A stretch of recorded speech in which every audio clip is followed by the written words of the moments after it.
30% des Français de plus de 40 ans souffrent de problèmes d'impuissance. Le phénomène n'est pas nouveau, mais ce qui est nouveau, en revanche, c'est que désormais, il existe des produits miracles. Et oui, il y a une dizaine d'années sont apparues des petites pilules magiques qui permettent à l'homme de se revigorer. Et vous imaginez bien que ces produits ont naturellement constitué un marché extraordinairement profitable.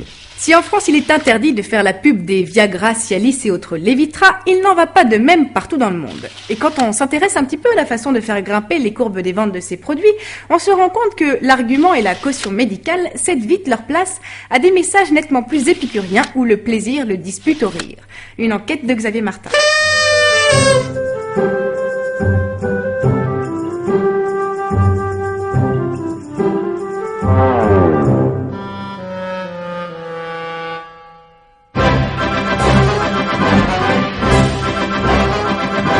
At the Boston Medical Group, erection problems are solved.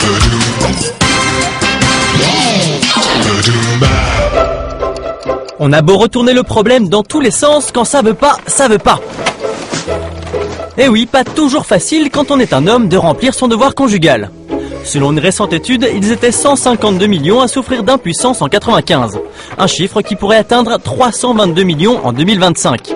Autant dire que le marché de l'érection s'annonce juteux. Un marché qu'on associe spontanément à une petite pilule bleue. Le Viagra a déboulé en 98. Et dès son introduction, il a suscité un engouement sans précédent. Le jour s'en ira, y que ce mot, le queredo. Premier traitement contre l'impuissance par voie orale, le Viagra a été découvert un peu par hasard. Car c'est en cherchant un nouveau remède contre l'angine que les laboratoires Pfizer l'ont mis au point.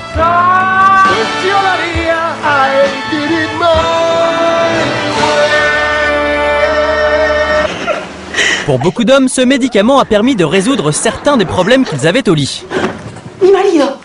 Même s'il a pu en créer d'autres. Mais surtout, l'arrivée du Viagra a ouvert le débat sur l'impuissance.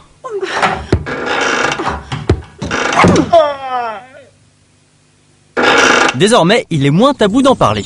J'avais des pannes de temps en temps et puis j'en ai entendu parler comme tout le monde et j'ai essayé. C'est minimum 2 fois par jour. Comment dire En revanche, le produit, lui, reste tabou dans la pub. Nouvelle 125 super classique de Suzuki. Eh oui, la législation européenne interdit toute publicité pour les médicaments délivrés uniquement sur ordonnance. Mais pour jouir au maximum du potentiel de sa pilule, Pfizer devait absolument en parler. Comment ?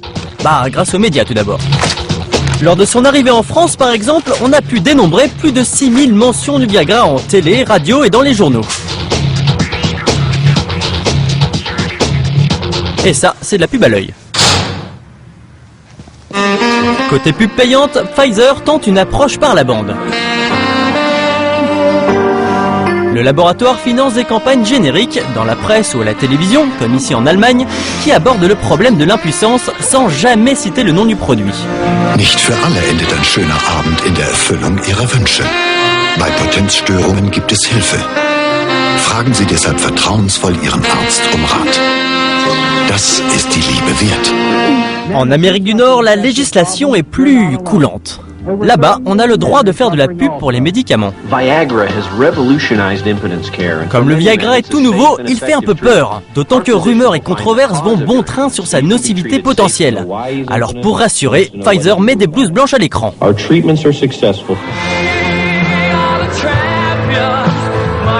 5 ans après sa sortie, le produit est rentré dans les mœurs américaines. Exit les blouses blanches, le discours médical c'est trop anxiogène.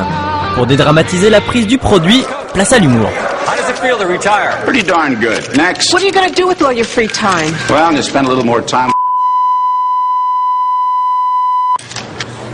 Avec ses pubs décalées, Pfizer casse les codes de la com médicale. Au point qu'on a parfois l'impression qu'ils ne vendent pas un médicament, mais plutôt un bonbon.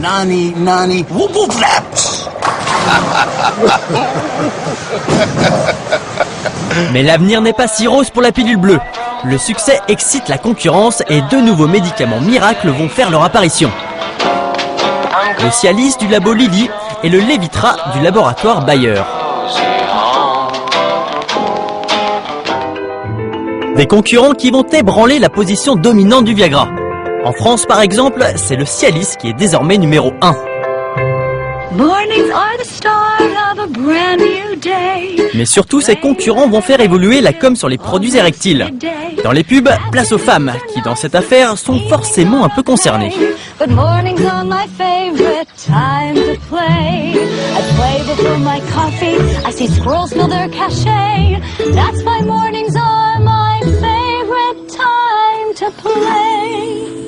Et surtout, fini les retraités qui retrouvent une seconde jeunesse. Désormais, ce seront des couples qui portent beau la quarantaine.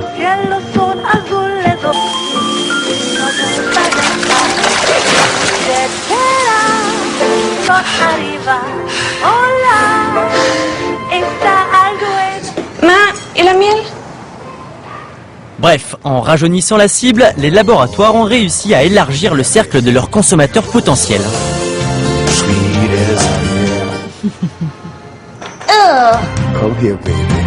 Une stratégie qui a toutefois ses limites, car les plus jeunes sont souvent moins concernés par l'impuissance que par d'autres types de problèmes. Papa, c'est quoi l'éjaculation précoce ?